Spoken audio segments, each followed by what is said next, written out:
আমি তোমাদের সর্বোচ্চ রব, তার মানে আরো রব আছে।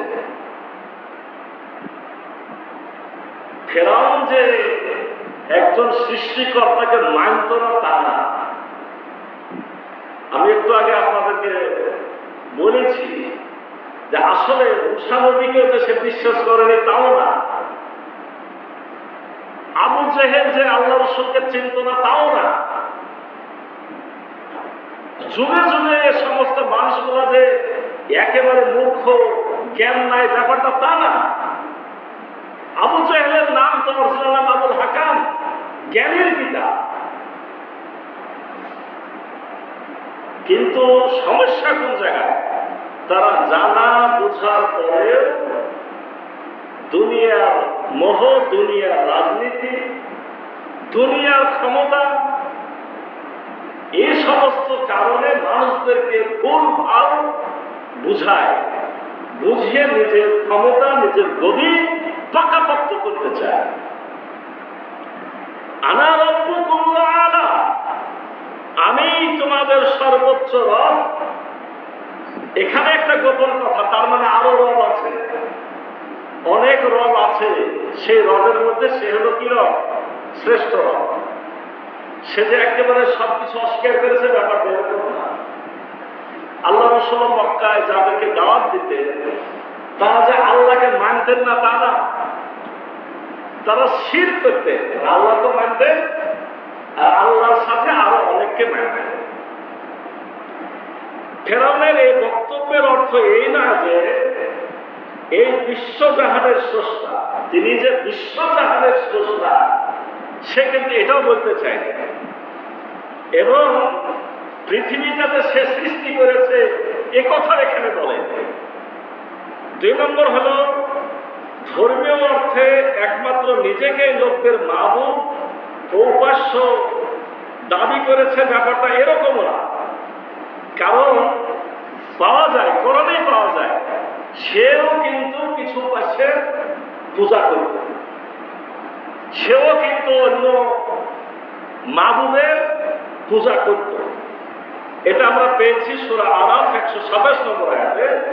সেখানে আল্লাহ বলছেন, আপনি কি মূসাকে ও তার কওমকে দেশে বিপর্যয় সৃষ্টি করা এবং আপনাকে এবং আপনার উপাস্যদেরকে ত্যাগ করার স্বাধীনতা দিতে চাচ্ছেন?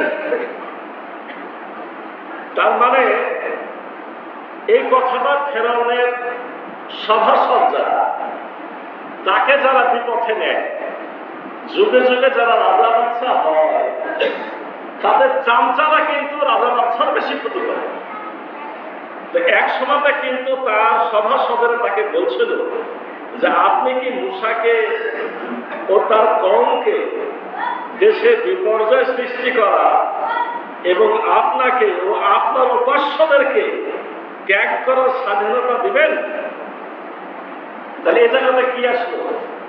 এই জায়গাতে একটা গুরুত্বপূর্ণ বিষয় আসলো যে আপনাকেও আপনার উপাস্যদেরকে, মানে ফেরাউন যে উপাস্যকে ডাকে এবং ফেরাউনের যে আধিপত্য ক্ষমতা, এই ক্ষমতাকে অস্বীকার করা এবং আপনার উপাস্যকে, তার মানে সে কাউকে না কাউকে মানত, আপনার উপাস্যদেরকে ত্যাগ করার স্বাধীনতা দিলেন মূসা এবং তার বাহিনীকে।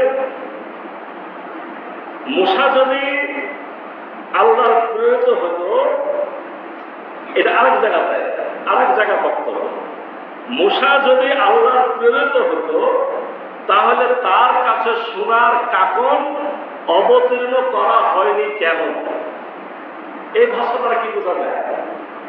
সে বুঝাতে চাচ্ছে মূসাকে যদি আল্লাহ নবী বানালো তাহলে তার হাতে কেন সোনার চুরি নাই?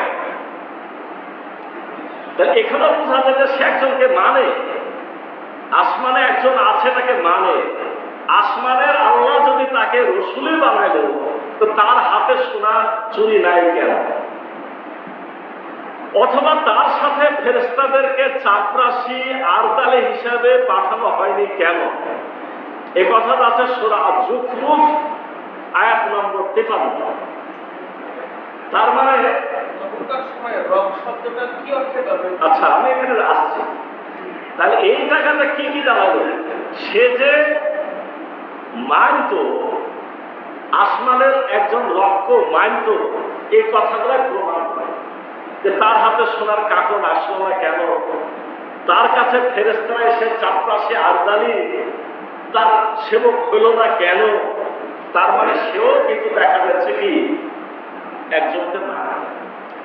এখান থেকে তারা আমাদের সিদ্ধান্ত কি, সে আনা রব্বুকুমুল আলা, আমি তোমাদের সর্বোচ্চ রব। এই কথা তারা কি বোঝাতে চাচ্ছে আমরা সিদ্ধান্ত নিতে পারি এরকম, সে ধর্মীয় অর্থে নয়, বরং রাজনৈতিক অর্থে নিজেকে ইলাহ, উপাস্য প্রধান রব হিসাবে নিজেকে পেশ করেছে। মানে আসমানের রব আসমানে আছে, ধর্মীয় ব্যাপারে তার নির্দেশনা চলবে, মসজিদে শুধু আল্লাহর কথা হবে, কিন্তু বাকি আইন কানুন বিচার সমাজ রাষ্ট্র পরিচালনা অর্থনীতি পরিচালনা সকল বিধিবিধান আমি জারি করে দেব। এই জায়গাতে বাংলাদেশের আলেম ওলামাদের একটা সমস্যা আছে। এই বিষয়টা তারা বুঝতে পারে না, মনে করে যে শুধু 6 উসুল মসজিদে মসজিদে শোনাবো আর মানুষকে নামাজ রোজা হজ যাকাতের কথা বলবো, দায়িত্ব শেষ। আর বাকি 95 অংশ অন্যরা চালাবে, অন্যরা আইন বানাবে। নাউজুবিল্লাহ। ইসলাম হলো পরিপূর্ণ। অর্থাৎ এখান থেকে ক্লিয়ার হয় ফেরাউন 95% অংশের রব দাবি করেছে, ধর্মীয় 5% তারও অর্থে যে ওটা সীমাবদ্ধ। যেরকম ইমান আমাদের, শুধু নামাজ পড়বো দায়িত্ব শেষ, দেশ দুনিয়ায় কি হচ্ছে আমরা দেখবো না। ঠিক এই বিষয়টা, এটাই সেই সিদ্ধান্ত। সে রাষ্ট্রীয় ক্ষেত্রে, ক্ষমতার ক্ষেত্রে, গদির ক্ষেত্রে, আইন শাসন পরিচালনার ক্ষেত্রে, কর্তৃত্ব নেতৃত্ব দুনিয়াবি ক্ষেত্রে মূসাকে সুযোগ দিতে রাজি। এই ক্ষেত্রে সেই হল রব, এটাই সে দাবি করেছে। অর্থাৎ আমি হচ্ছি প্রধান কর্তৃত্বের মালিক, আমি ছাড়া আমার রাজ্যে কেউ হুকুম চালাবার অধিকার রাখে না, আইন হুকুম আমার রাজ্যে আমি চালাবো। এখন মূসাকে সুযোগ দিলে সে সুযোগটা পেয়ে যাবে। আবু জেহেল ওই ধারণাটা করত যে সে তো নবী, তাকে বুঝি, তার নিজের বন্ধু বান্ধবকে বলেছে যে সব ঠিক আছে, কিন্তু তাকে যদি এখন নবী আমরা মেনে নিই প্রকাশ্যে, তাহলে আমাদের ক্ষমতাটা যাবে কোথায়? এই আবু জেহেলের কথা আর এই ফেরাউন একই কাজ তারা করেছে। আর আমার উপর আর কোন উচ্চতর ক্ষমতাধর নেই যার ফরমান এখানে জারি হতে পারে। এমন কোন প্রশাসক আমার উপরে থাকবে না যার আইন বিধান হুকুম আমার এ রাষ্ট্রে চলবে। এই অর্থে সে নিজেকে সর্বোচ্চ রব দাবি